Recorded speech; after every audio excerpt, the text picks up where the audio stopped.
can I be protected by the Senate? Dahil alam ko, pinag-initan ako ngayon ng House. So, I share the information to the committee and even to the leadership of the Senate. Hindi kasi ang ano talaga dito, mainit na issue mga kababayan, ay talagang alam naman natin na ang House at ang Senate ay nagkakainitan po yan. Mainit na ano talaga ito, no, na usapin, lalo na yung panahon pa ng kay Sara Duterte sa pagka-impeach nila doon sa House. Siyempre mga kababayan, no, yung mga ano diyan, maka daughters, no, alam naman natin na talagang didepensahan nila yung kanilang kaalyado. So siyempre itong House naman, siyempre mga kababayan, 'di ba? Alam na. So may ano talaga yan, political agenda na tinatawag siguro, no? Siguro lang. So patunayan nila kung makatao talaga sila at kung makabayan talaga sila, no, sa kanilang pag-upo or pagluklok ng taong bayan diyan sa Senate, no?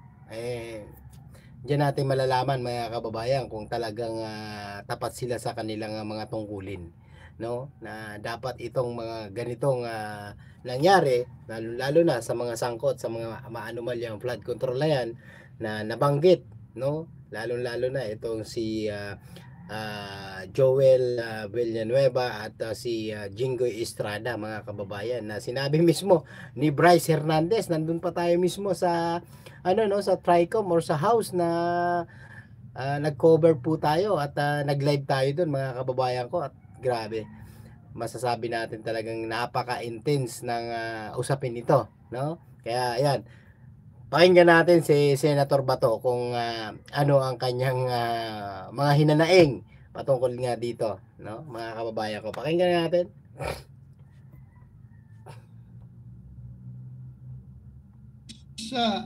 After he was required to appear before the Quadcom, and he was cited in contempt. Nang siya ay na-contempt, kinulong siya doon. At nang kinulong siya doon, look what happened. Binobombard siya doon, pinupuntahan siya doon at sinasabihan na huwag yung gusto namin na mangyari, gawin mo na para makalabas ka na dito sa kulungan. Hindi nag-give in si Colonel Grijaldo. Kinulong siya hanggang natapos ang 19th Congress. So, Mr. President, sila ay takot sa kanilang ginagawa mismo. Hindi po yan gagawain ng Senado na mag-impluensya ng resource person. Never pa nangyari yan na mayroong pumunta doon sa baba, tinakot yung nakakulong contempt, cited in contempt na resource person. Gawain nila yan sa House of Representatives. Nako po. Ginawa nila kay Grijaldo.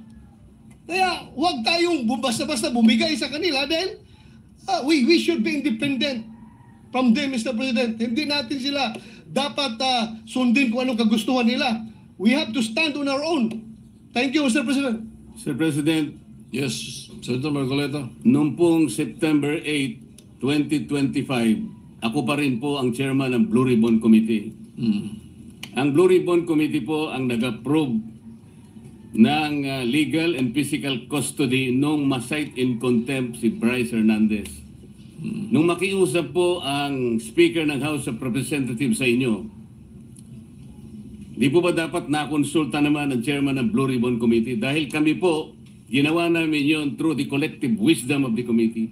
Hindi po namin gawa-gawa yon. Kaya lang namin siya sinite in contempt sapagkat halos ipamukha na namin sa kanya ang mga datos. Ibinigay ko na sa kanya ang lahat ng ipinanalo at ipinatalo niya sa kasino. Pati yung ginagamit niyang dalawang ID na galing sa LTO, ayaw pa niyang aminin. Ganun po yung nangyari. Gusto lamang namin siyang turuan ng leksyon para sa ganun kahit papano baka maisip niya na dapat sana mapahiya na siya sa sarili niya kung meron pa siyang kahihiyan.